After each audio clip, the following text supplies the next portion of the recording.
Mesdames et messieurs, bonjour et bienvenue sur Médien TV. Focus aujourd'hui sur la feuille de route pour l'emploi annoncée par le gouvernement. Une feuille de route qui devrait mobiliser une enveloppe budgétaire de 15 milliards de dirhams. L'objectif fixé est de ramener le taux de chômage à 9% et de créer près d'1,5 million d'emplois supplémentaires d'ici 2030. Et on va en parler de cette feuille de route pour l'emploi dans ce Focus Eco avec Abdelatif Komat. Vous êtes doyen de la faculté des sciences juridiques, économiques et sociales de Casablanca. Bonjour. Bonjour. Merci d'être avec nous. Merci à vous pour l'invitation. Alors, donc, le détail de la feuille de route pour l'emploi a été annoncé, on va dire dévoilé. 15 milliards de dirhams qui devraient être mobilisés, c'est le budget annoncé. Quels sont les principaux objectifs de cette feuille de route à l'horizon justement de 2030 ? Alors, le principal objectif, tout d'abord, c'est la réduction du taux de chômage. Vous savez que le taux de chômage aujourd'hui est estimé à 13,3 et c'est un taux très élevé par rapport en fait à la moyenne qu'on a connue les dernières années. Ça a oscillé entre 9 et 10%. Et donc, monter à 13,3%, c'est beaucoup. Alors, bien sûr, pour cette réduction du taux de chômage, il s'agit de créer des emplois. Et là, bien sûr, nous avons deux échéances. L'échéance 2030 avec 1 450 000 emplois. Et puis il y a l'échéance à court terme, à savoir 2026, avec la création de 350 000 emplois. Donc il s'agit en fait de revenir à la normalité, mais surtout, je dirais, cet équilibre entre en fait, l'emploi rémunéré et non rémunéré, parce que c'est vrai, s'il y a un taux de chômage élevé, c'est surtout la perte des emplois non rémunérés, surtout en milieu rural. Et puis, bien sûr, l'emploi dans le milieu rural et le milieu urbain. Donc, il y a un certain nombre d'équilibrages également à faire. Et bien sûr, il s'agit à travers cela de chercher plus de croissance, stimuler l'investissement. Donc, il y a un certain nombre, je dirais, de mesures qui devraient être prises. Et d'où cette feuille de route pour cadrer en fait cette problématique à moyen terme et puis à court terme. Un retour à la normale, donc on s'attend à 9% de taux de chômage d'ici les 5 prochaines années. Un objectif selon vous réalisable au vu de la situation actuelle ? Il est réalisable, mais difficilement réalisable, parce que nous avons un environnement qui n'est pas très favorable. Il faut rappeler que s'il y a eu justement cette augmentation du taux de chômage, c'est essentiellement à cause de la sécheresse. Parce que, par exemple, pour l'année d'avant, on a perdu 180 000 emplois en une année. Et si on fait le cumul, en fait, des 3 dernières années, 2022-2024, le Maroc a créé, en fait, 354 000 emplois, mais on a perdu 376 000. D'où une perte nette qui est estimée de 24 000. Alors, ces emplois, ils sont essentiellement des emplois non rémunérés, c'est-à-dire dans le milieu rural. Et si on fait la même comparaison entre l'urbain et le rural, on va voir qu'au milieu urbain, on a créé 180 000 emplois et au milieu rural, on a perdu 204 000 emplois de ces différences, ce déficit de 24 000 emplois. Donc c'est je dirais, un environnement qui n'est pas facile, qui est défavorable à la création d'emplois.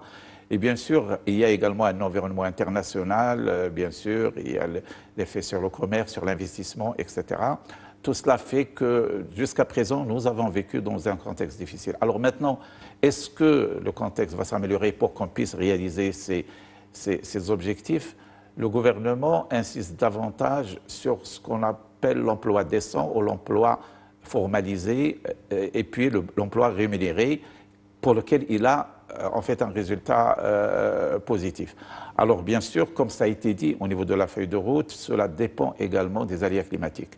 Donc c'était même, je dirais, une certaine conditionnalité à l'atteinte de ces objectifs, c'est qu'il y ait de la pluie pour que l'activité agricole revienne justement à des standards, à des situations normales, parce qu'effectivement l'enjeu il se situe essentiellement à ce niveau-là. Bien qu'au-delà, je dirais, de cet enjeu climatique, bien sûr, il faudrait créer davantage d'emplois dans des secteurs comme l'industrie, comme les services, comme le tourisme, comme les bâtiments et travaux publics, qui sont considérés peut-être pour l'avenir les secteurs les plus créateurs qui devraient créer le plus d'emplois. On estime que par secteur, c'est à peu près 200-250 000 emplois à créer à l'horizon 2030, jusqu'à 300 000 emplois par secteur. Donc si ce cumul se fait, au moins sur des solutions alternatives, peut-être qu'on s'approcherait de ces objectifs. Des secteurs de l'avenir, justement, tout à l'heure, vous avez parlé d'investissement. Sur cette somme de 15 milliards de dirhams, on pense mobiliser 12 milliards dans l'investissement. Quelles sont justement les priorités? C'est ces secteurs dont vous venez de parler, qui sont l'industrie, l'automobile, l'aéronautique, qui peuvent tirer l'économie, créer des emplois, et les secteurs d'avenir, justement? Alors effectivement, ce sont des secteurs qui, aujourd'hui, sont déjà dotés d'un certain nombre d'avantages dans le cadre de la charte de l'investissement. Vous savez que ces avantages peuvent aller jusqu'à 30% de l'investissement. Alors ce qui reste, et ce qui est objet, en fait, même au niveau de la feuille de route, ce sont les TPME, ce sont les investissements entre 1 million et 50 millions de dirhams, pour lesquels la charte de l'investissement n'a pas encore prévu un dispositif. Alors c'est un dispositif qui est très attendu parce que ces 12 milliards de dirhams sont destinés justement à financer ce genre d'investissement qui devrait être en fait, créateur d'emplois. Il faut rappeler que effectivement les grandes entreprises créent de l'emploi, mais on a vu l'ampleur des investissements qui ont été passés notamment par la Commission stratégique de l'investissement, donc la Commission nationale. Il y a des enveloppes très importantes, mais l'emploi reste relativement faible par rapport à l'ampleur de l'investissement. Pourquoi?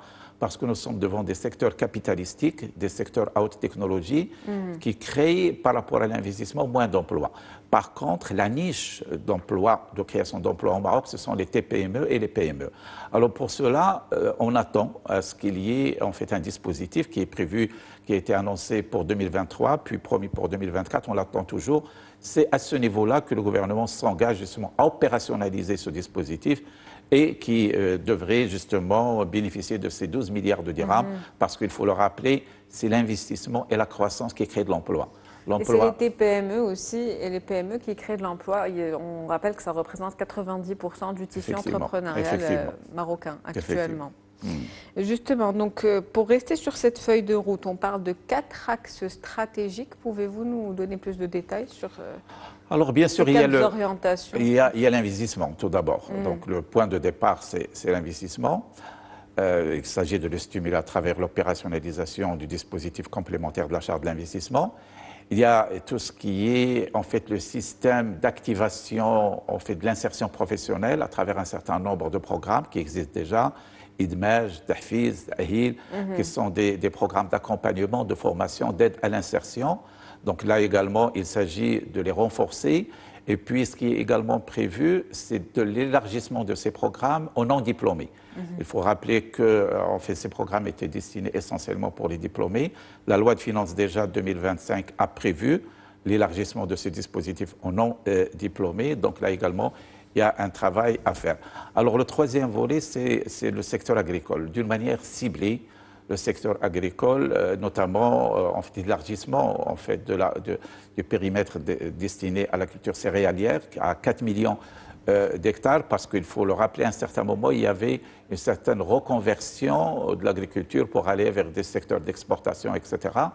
Donc, il s'agit de revenir et de renforcer la culture céréalière pour 2 raisons. Tout d'abord, créatrice d'emplois, et puis parce que, en fait, on parle aujourd'hui de la sécurité alimentaire, de la souveraineté alimentaire. Les céréales est un produit stratégique pour notre pays. Pour limiter les importations donc, et renforcer ou équilibrer davantage cette balance commerciale dans laquelle on est déficitaire. Effectivement. Et puis il y a le volet, tout ce qui est formation professionnelle. En fait, aujourd'hui, il y a l'adéquation formation-emploi qui est un sujet qui est posé, donc il s'agit de continuer le travail sur cet aspect-là. Il y a bien sûr la lutte contre l'abandon scolaire. En fait, il y a la question des NEET. Vous savez que le dernier rapport du Conseil économique et social qui a révélé que nous avons 1,5 million en fait, je dirais, de jeunes qui sont ni en formation, ni en éducation, ni en emploi.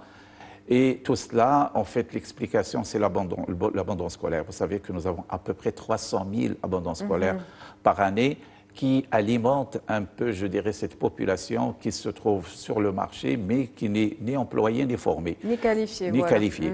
Alors il s'agit aujourd'hui, bien sûr, de renforcer le dispositif pour intégrer cette population, pour dans tout ce qui est apprentissage pour qu'ils puissent s'insérer professionnellement. Et puis, il y a également, en fait, le taux d'activité des femmes qui reste un taux faible. Vous vous rappelez, on avait parlé. Aujourd'hui, bon, on est 20%, on est même 19%, alors que le gouvernement s'est engagé à l'augmenter à 30% à l'horizon 2026. On est encore loin. Et donc là également, il s'agit de renforcer le dispositif d'encouragement à l'intégration de la femme dans le marché du travail, soit via l'entrepreneuriat, soit via le salariat. Mais l'essentiel, le Maroc devrait, ça c'est, je dirais, même par rapport à ce qui se passe ailleurs, où nous avons un des taux les plus faibles, même au niveau international, même au niveau mondial. Et donc là, ça reste également une niche sur laquelle le gouvernement s'engage à travailler. Dans le nouveau modèle de développement, on parle d'une hausse de 45% d'ici 2030 pour les femmes, justement. 2035.